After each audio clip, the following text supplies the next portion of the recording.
All right. Well, welcome everyone to the introduction to what I have called, speaking of being loquacious, critical history of communicative and information technology.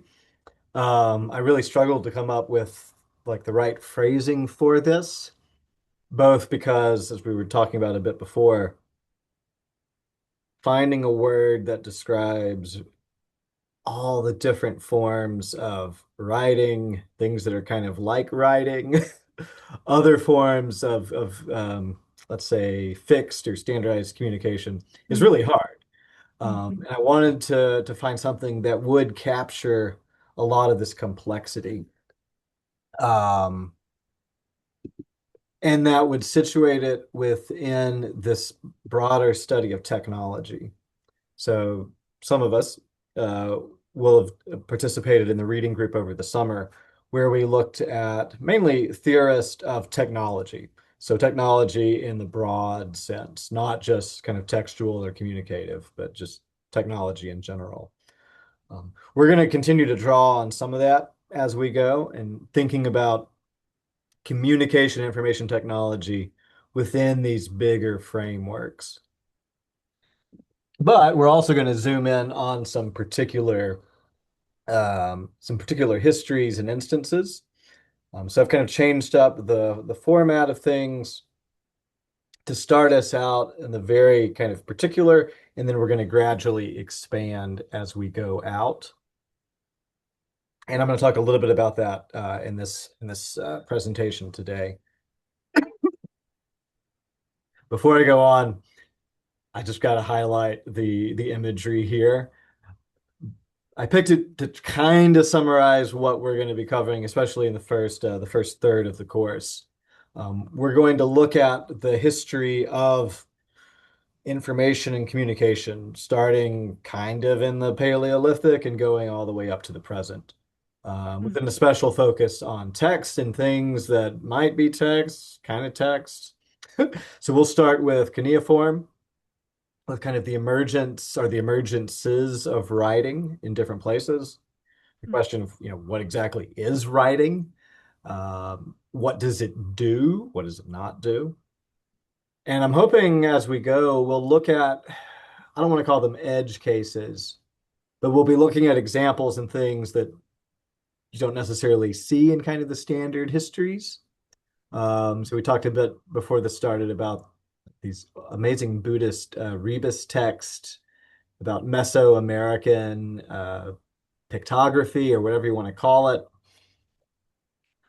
And then different script styles, different forms of writing, different iterations of writing technology. We'll be moving towards a look at the contemporary world and contemporary questions, but I wanted to kind of foreground those discussions and that analysis in this longer history. So yeah, we're going to get to kind of digital technology, to the contemporary world, and to all of the questions that we have out of it. But I thought it would make sense, and I think it would be useful if we started out by looking at this deeper and longer history. So thinking about, what is writing? How did it emerge? How has it evolved and kind of worked out over time? And especially how have different types of communication, of information coexisted, interacted, built off of one another, all of these sorts of things. I think these things are interesting just in themselves, but they're also going to, I think, I hope, really help us to better understand our contemporary situation. Oops. All right. Apologize for a lot of text, but I wanted to keep myself on track here. mm. So why are we doing this? Why are we doing it now? And why did we do this as part of the Open Islamic Text Initiative?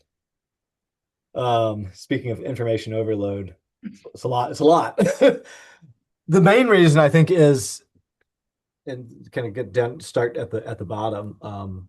Tamor and I have been part of Open ITI for a while now. Actually, what is it? It's 2026.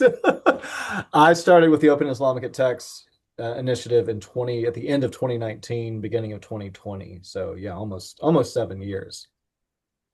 My PhD is not in any of these really related fields. I had not thought critically about text and information technology in the way that I have since then. Um, so this was all kind of things that I learned as I went along. But we've been a part of a lot of these kind of contemporary developments in large language models, in AI, in dealing with digitization and kind of trying to figure out what in the world digital humanities are. These are things that we've participated in. Mm, And as we've participated in them, and particularly in the last, I would say, couple of years, I think we've begun to think more critically about what it is that we're doing, what these technologies are that we're participating in and contributing to, and kind of realizing that we have often done this, speaking we, individually, but also kind of collectively in terms of academia, that we've often kind of done this fairly uncritically and unreflexively, mm, which is not great. So we're coming from a kind of personal situation and experience of these very modern, very contemporary technologies and transformations, while also being trained kind of, for lack of a better word, kind of the classic philological arts, right? Of interacting with text in a deep and sustained way, of trying to figure out, questions of source and intention and context and all that good stuff. As for why I think these questions are really important now for everybody, I mean, there's so many. Um, One is just the fact that information and communicative technology is everywhere in our world,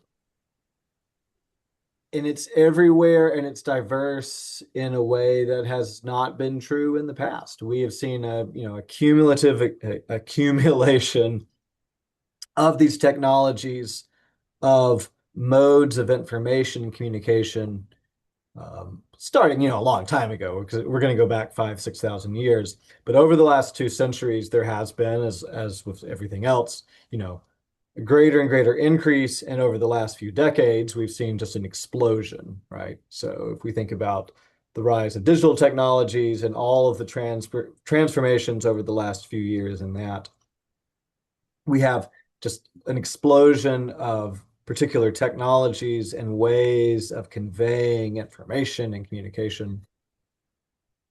In terms of the material, the world is awash in information in a way that has never been true in the past, even in the recent past. There's just so much there. And this builds out of a longer history of discipline, what I call disciplinary proliferation and subdivision. So all of the different like academic disciplines and other ways of producing information and knowledge, right? They've been building and proliferating for over a century, and people mm, have noted this for a long time. This is something that just continues to increase. And like pretty much everything in our world, the scale and the intensity and the speed have only increased over our lifetimes. This creates a massive amount of information. Uh, in terms of just our topic, a lot of different approaches, a lot of different kind of bodies of knowledge. And on top of that, we have historical data and historical sources available in quantities that are just unimaginable, and that have exploded just in my academic career. yeah, To give you an idea, when I started my PhD, many years ago now, generally when I needed a manuscript, I had to go to whatever library, or repository held it, right? Um, I did a lot at Princeton because they were kind of the closest large repository of Islamic manuscripts. And I had to drive up there and, get permission to pull them out and look at them. Today, I don't think anybody has counted how many are online, but there are at least hundreds of thousands of just Islamic manuscripts available on the internet. And then if we go, into other fields that are even better resourced than ours, just the amount of historical data, just staying within history, of manuscripts, of printed texts, of other things that have been digitized and now available are just unbelievable. Um, and that you can access pretty rapidly, as rapidly as you can find them on the internet. This is all relatively novel. These are things that have been building for a long time, but we have reached a point, I think something of a kind of a critical threshold where this proliferation and this abundance are just kind of overwhelming. And we're trying to figure out what to do with them.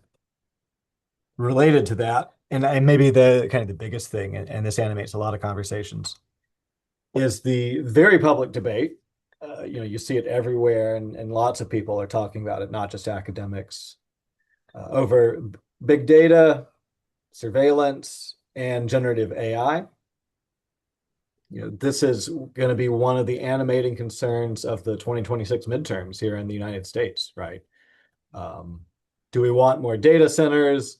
Do we want more generative AI? What are these things? What are they doing?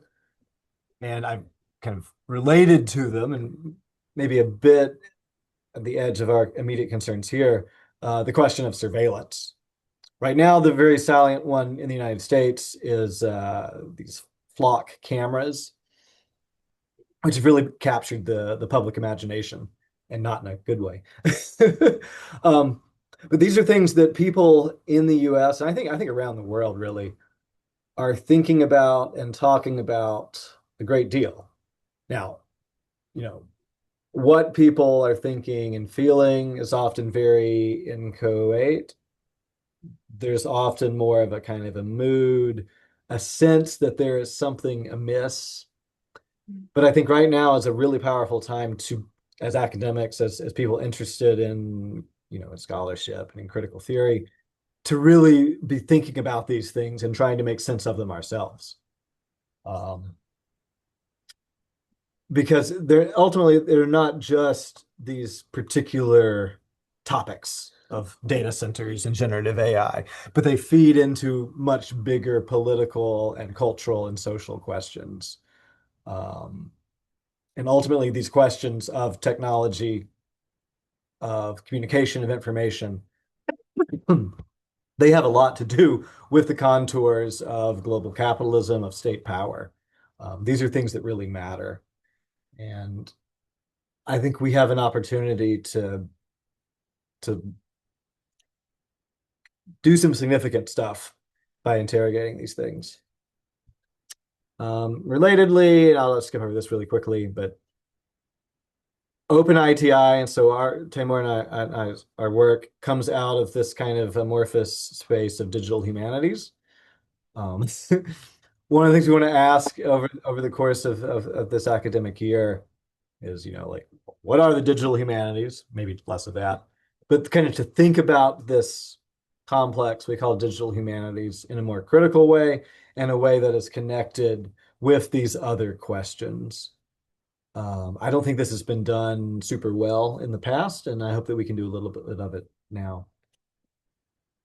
And then finally, the other impetus that I kind of had for this, in part because of the fact that we have this vast proliferation of information. It's super easy to find material, to find books, articles, all of this stuff. We can do a chronologically deep and geographically global approach to these things in a way that would have just been more difficult a few years ago. So this is one of the advantages of all of this. And particularly when we're thinking about the shape of communicative technology and kind of information conveyance, we now have the possibility to think about it in a very global way, and not one that's restricted to, like, let's say, Western European Latinate textual technology. We can take a much more expansive view, and that's something that I would really like to do within this course. Let me pause there. Timur, is there anything that you would like to maybe contribute, just in terms of like why you've kind of become interested in this stuff and what you'd like to see us do?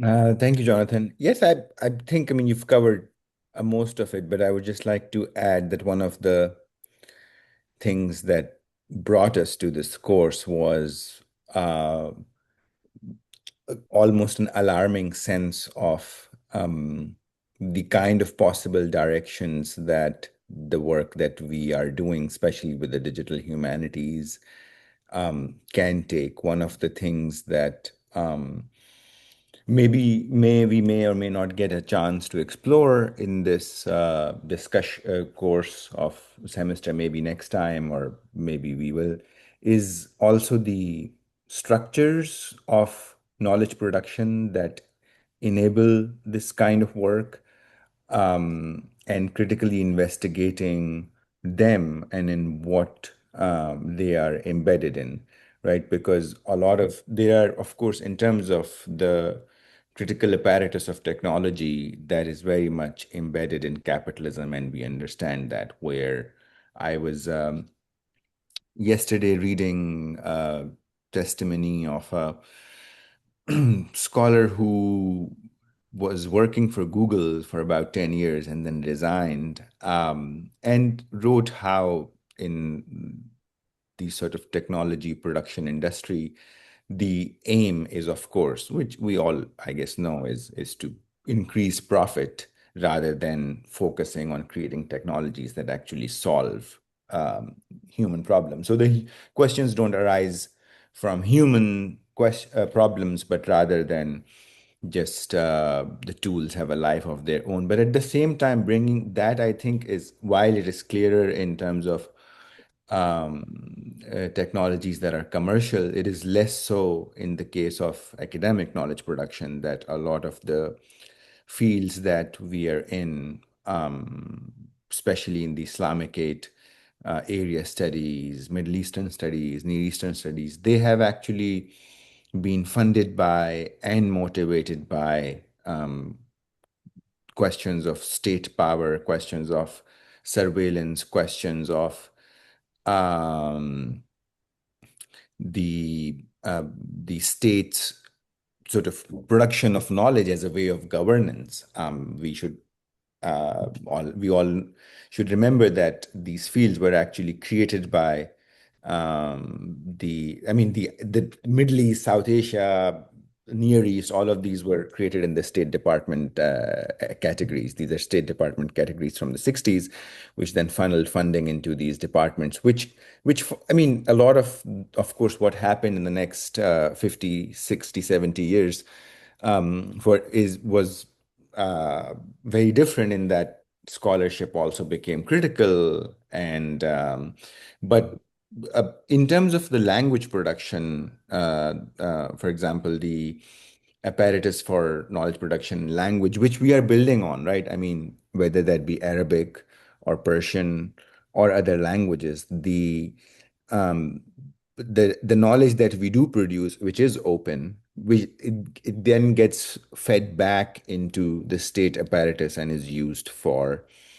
uh, violence, basically, and military violence. And I think the most glaring instant of it, which became clear, was the first video that was really, I think, one of the first videos that was released by Julian Assange, sort of leaks, was this killing from the helicopter of people in Iraq, and they were using automatic translation of Arabic that was developed through the knowledge produced in the universities in Arabic studies programs, where we have studied Arabic and continue to produce. And even though, so the question, I think, came back to bring that long story short, came back to us and to me. I think even Jonathan, we remember we had a meeting with because our work, we are adjacent to academia, we are part of academia, but we are contingent in the sense that our work is enabled by this funding. Of By this funding, I mean generally funding that comes into not through the university but through grants. And we had a meeting with somebody who was on a similar grant, doing some interesting digital humanities work in. But in that meeting, what I don't want to give more details in this public platform. The Even though it was helping some sort of historical recovery of data from historical archives, the purpose of that grant was to basically find um, ways through which the public can use AI and technology to get information from the redacted information that the state releases. And basically, one of the war machines of the state had funded this project to um, basically create more powerful tools of censorship and sustain surveillance. And even though it was given to a seemingly innocuous history project, the real purpose of that grant was to find loopholes in technology so that they could be patched, so that there could be more secrecy in terms of both surveillance and in terms of both having more control. And at that, I think that was the point where I was like, Jonathan, what the hell are we doing? We need to really, I mean, I had been thinking about this particularly as somebody who was trained in area studies, and having read a few things. There's some scholars who have written about it, like Manan Ahmad is one, and I know because he has written about particularly with South Asian studies, which I had been a part of. And but that interaction, I think, was a crystallization where Oppenheimer watching Hiroshima. yeah, basically something like, I mean, hope it's not that bad, because we think of like, oh, we are making manuscripts legible, right? But then, I mean, the other few weeks I think a couple of weeks back or so, there was this news that all these LLM companies like OpenAI and XYZ are buying old books, de-binding them, and basically mass scanning them because there's so much AI slop on the internet that they want real human data to train LLMs. So now that's where all the old books and perhaps even manuscripts are going. And I mean, in some ways, what we do at OpenITI is to make that legibility better, is to create models that can read a manuscript and make it legible to you in a way where you can do research in it, where you can do, like, even simple finding. Like we all know, as like many of us who work in academia, is like, oh, you want to go and look up this particular context or this idea that, oh, I want to write about the environment and like the Islamic perspective on it. Like it would be great if you could go and search for the reference to trees and birds and lakes in whatever text. But for that, the text need to be digitized, right? That's a very simple use case. There are various other use cases.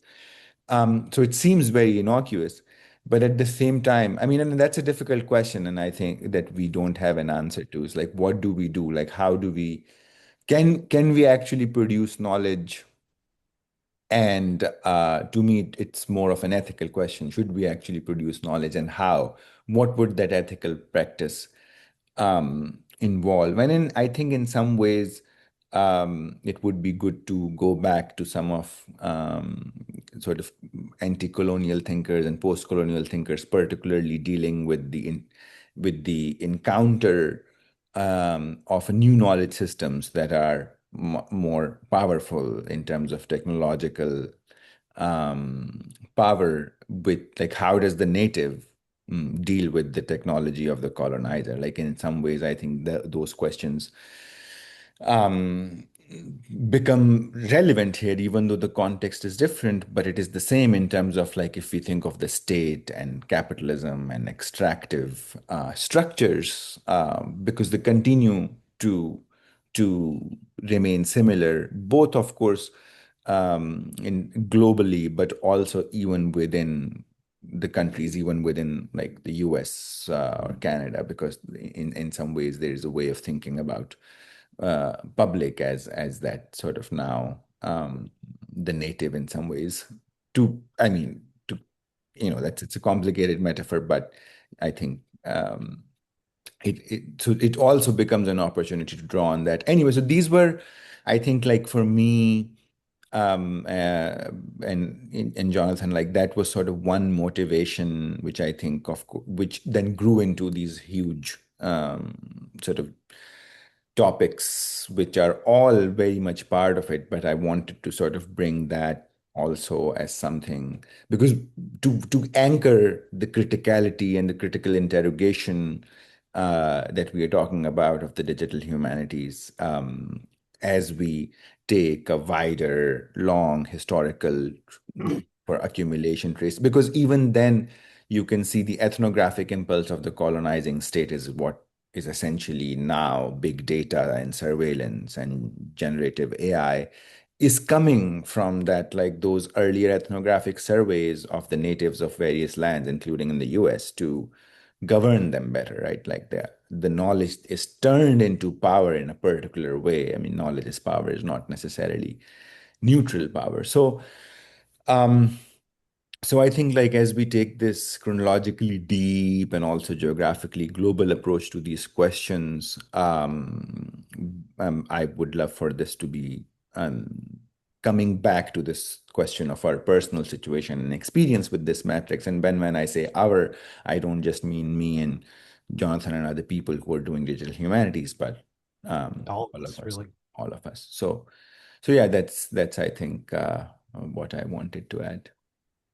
And oh man, there's a lot. I'll try to keep it short, but I do think one of the good things about this explosion in data centers and kind of big data politics and all the stuff is that not just among academics but among people in general, it is kind of forcing the question.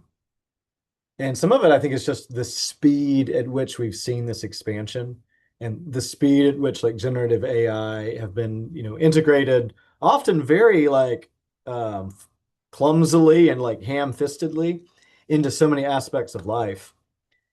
It's created this space, I think, for a lot of people to notice things. Generally, these sorts of like rollouts and integrations are much more gradual. Like if you think about the internet, it took a long time for the internet to be integrated into daily life. With big data and generative AI, this has happened virtually overnight. And it's happened fast enough that people are very aware of it. And it's opened up this space and this interest for asking these deeper and difficult questions among everybody, not just among, you know, academics and scholars. So, all right. Let me just give a brief overview of how I've kind of laid things out. And this kind of goes into the thing Timur was talking about. That we'll start out with this, what I called a deep history of communicative technologies.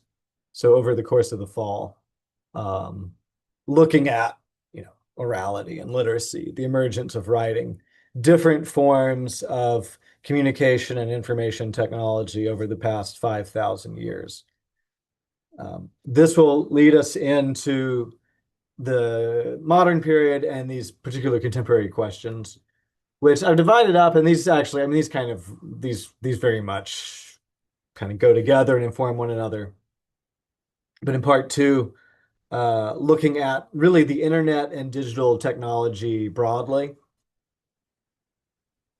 doing kind of a long history of digital technology. So going back to the 20th century and even a little bit of the 19th, and trying to really get a handle on what is the internet, how does the internet mediate knowledge, what are these digital technologies that that dominate so much of our lives. And then for part three, we're going to zoom in really on the question of data and big data and its contours within contemporary capitalism, because this is really crucial. Um, Obviously, all of these things they run together, they have overlap, but I'm hoping that by dividing these up, we won't get too overwhelmed with these questions, and that these things will kind of feed on one another. So that as we look at the history of human communication and information technology, the insights that we get from these historical contexts will help us to make sense of contemporary things. Um, One of the things I think is really interesting about our world is we have so many different forms of communication information that are kind of overlapping and coexisting, not equally, obviously. Some have a great deal more power behind them than others. But all of these sort of accumulated ways of doing things are here, they're in the world, and they often interact in really interesting ways that I think can provide some interesting approaches. So if you think about like YouTube, which is a pretty novel technology, we forget that YouTube is not that old. But if you go on YouTube, you can find traces of oral cultures that have been kind of reproduced and reworked in interesting and weird ways.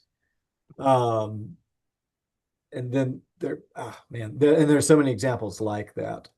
The question for us, I think, is going to be one of the questions will be what is happening to these older, quote unquote, more traditional forms of communication and information as they're reworked and repurposed within a digital context.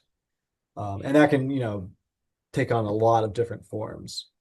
I think at this point, Jonathan, if I can add one Sure. more thing, which was another motivation,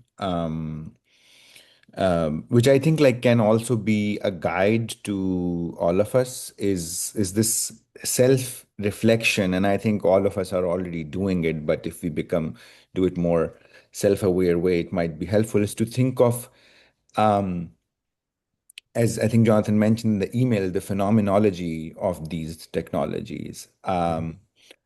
Writing, we all write, right? I mean, so writing on a page versus writing on a word processor on a computer screen. And even that phenomenology changes. Like if you write on an 11-inch screen versus a 15-inch screen versus a 24-inch screen, the experience is very different phenomenologically. And these may seem tiny differences, but I think they are not because they actually, I think, govern. I mean, and there is data about it too, but also personally, I think we all have experiences that when we work very differently when we are writing in a journal, we think differently when we are writing in a journal. Uh, versus on a word processor, which is limited in its capabilities. And as this image on the screen shows you, when you're writing in a journal, you can go into drawing, you can go into dividing the page into different directions. We see that in particularly with Islamic manuscripts, and that's where this question came for us because one of the challenges actually that we deal with technologically, it's an unsolved sort of problem is the layout of the manuscript and how do we, for example, even this in this photo that you were seeing, like how do we um, tell the computer where is a line, where does it begin, what direction is it going in? But that's a sort of question of solution. But actually, what it implies is that what was the experience of engaging in communication and thought and inscribing thought in a way where you were not bound by directionality in the same way that you are right now. And when I look at my own personal diary and notebook, it's full of all kinds of notes going in all direction depending on why and whatever reason it may be. But I can't do that on a page.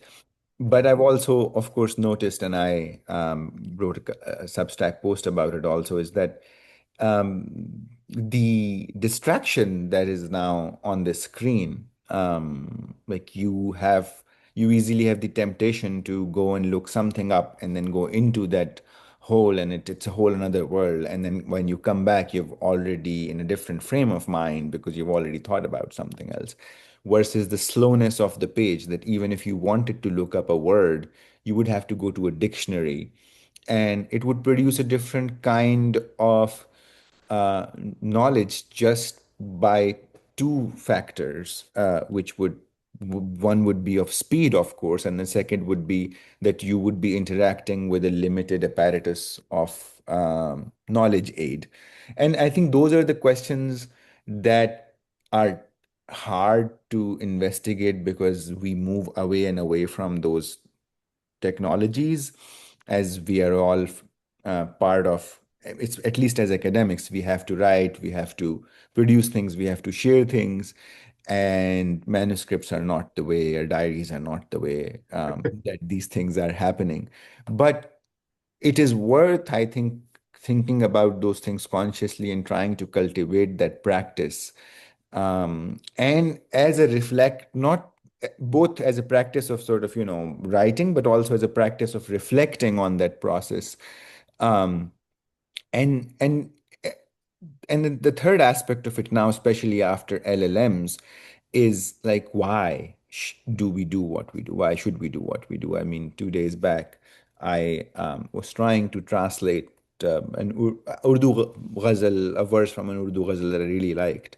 And of course, one is now immediately tempted to use an LLM to translate, which does the job very well. But then the question is that the goal? Is that the purpose? Is that sort of the task of translation, and why? And I come from this from a perspective of having engaged in translation on book length levels, having translated and published 3 books, but after which I stopped doing it for different reasons. But then I ended up, for example, attempting the translation on my notebook and writing about the translation process and what happens when I'm thinking about the choice of translating, let's say, khazana or khazane to treasure, and what kind of losses or gains are there. And um, but that is only enabled by my resisting this technology that is now available, right? So illustrating how, even though this technology is very powerfully enabling, like in the sense that if I wanted to read a German article and if I can't read German, I would be happy to translate it with an LLM and read it. But at the same time, if I know a language and 2 languages in which I'm translating to and from, um, then what does it mean to sort of uh, use one technology over another? Because I mean, writing is a form of technology too. So I think that to bring it back, I think the phenomenological question is, I think, very central to this, of what happens. Because I mean, even as you see on these pages, like the experience of writing in a manuscript has to be and was phenomenologically very different than it is now. I'll see you later. See you later, Ariela. That's why, tried to be fairly conscious in choosing the term technology, because I think it encompasses a lot of practices, materialities. It's the writing systems, it's the pages, it's the substrates, the media. It's also, it encompasses the social settings and context of production of these things. And also just like the physical spaces, which something we'll try and get at as well. If you think about just taking these texts that are on the page, like literally where were they produced? Like what kinds of spaces, in a mosque, in a temple, in a scribal workshop. And then what kinds of spaces did people experience them in, and participate in them?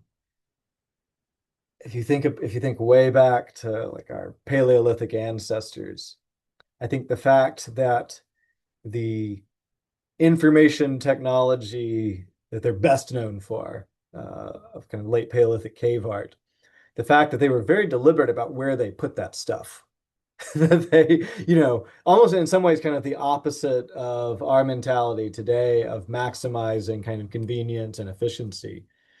When, Paleolithic cave artists set out to create these big murals and whatever exactly they are, they would often go really deep underground, way beyond the zone of natural light.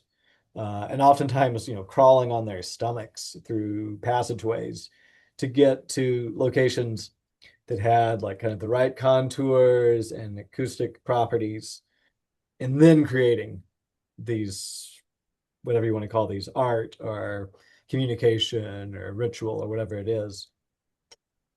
The space and the phenomenology of that experience were really, really vital.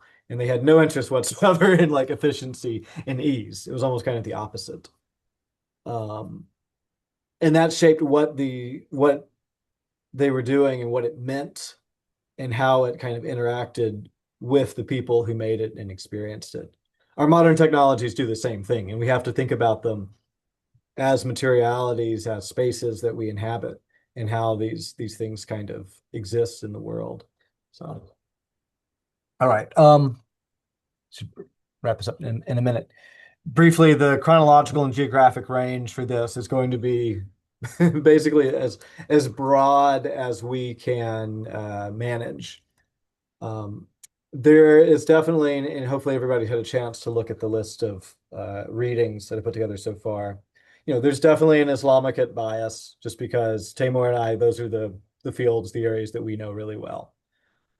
So we'll definitely be reading a lot of text from different parts of the Islamic world, but I've tried to make the scholarship pretty broad. So stuff from West Africa on like the Ajami tradition. There'll be material from the Ottoman Empire, stuff from South Asia, material from kind of more modern context. But I've also made an effort to include readings that cover a lot of other areas of the world. So Latin script context, Mesoamerica, got at least one thing on oral communications among the Apache in the United States. So I'd like to have a pretty, obviously we're not going to be comprehensive, but a broad range that will identify maybe forms of communication technology that we're not used to or that we don't usually kind of put in dialogue with one another. As far as I know, and maybe this is not true, but I don't know that anybody has like looked at Mesoamerican communication systems next to Islamic ones from the same period. Maybe they have, but I haven't found it. So we'll be doing that, which I think is pretty interesting in and of itself. And I'm hoping that out of this juxtaposition of a lot of different contexts, chronologies, geographies, that we'll start to see things that maybe we would not have otherwise. In terms of participation, obviously no one is getting graded. You can do whatever you want. But there will be weekly readings that I will post on the Substack. There is also a link in the Google Calendar invite to a shared folder that will have all of the readings. And I'm going to go back and subdivide them into like week by week, or at least maybe not week, by section by section. So you can do the readings. I'm trying to keep them relatively short. Obviously, I know people have limited time. So we're not going to read like a full book for 1 week. Be articles and chapters. We will do some kind of weekly lecture, kind of like this, I think, for each week, which we'll record and put on the YouTube channel for anybody who wants to view it later. And then also have just discussion afterwards. I'll occasionally include some additional readings for people who want to kind of go above and beyond. If anybody wants to do a guest presentation, and I might reach out to some people on either things that you know really well, that you have a particular specialization on, or if you want to take up a particular topic. There are a lot of thinkers and areas of analysis that I have not included in this just because we only have so much time and I only have so much energy. But if there are people who would like to, pick up an additional book and then talk about it for a bit, that would be great. And then finally, going back to what Timur was saying, we want to encourage people to do kind of your own experimentation and observation.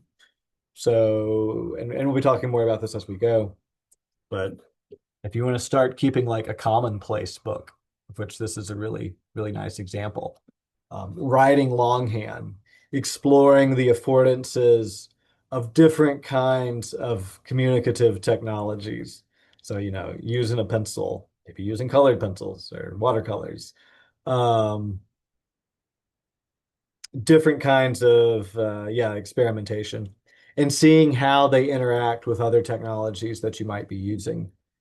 And then also just observation.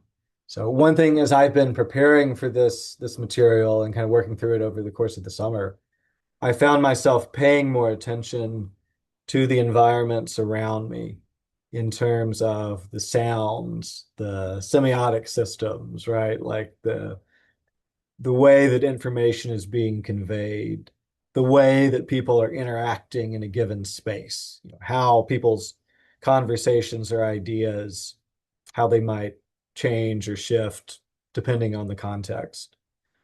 So I'd encourage people to kind of, pay attention to things around you, to how texts and speech, communication information are kind of working and flowing in different contexts and spaces and environments that you find yourself in.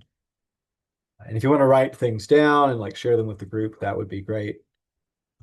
If anyone gets really ambitious and would like to do a guest post on our Substack on a particular topic, an additional text, or personal experimentation or observation, that would be wonderful. And we'd be really happy to do that. So, all right. So that's the introduction. I'm going to stop it here and we'll have a little bit of time for discussion. But I will try for all of our future sessions. We'll do kind of a lecture at the beginning and record it and upload it to our YouTube channel for anybody who wants to view it later.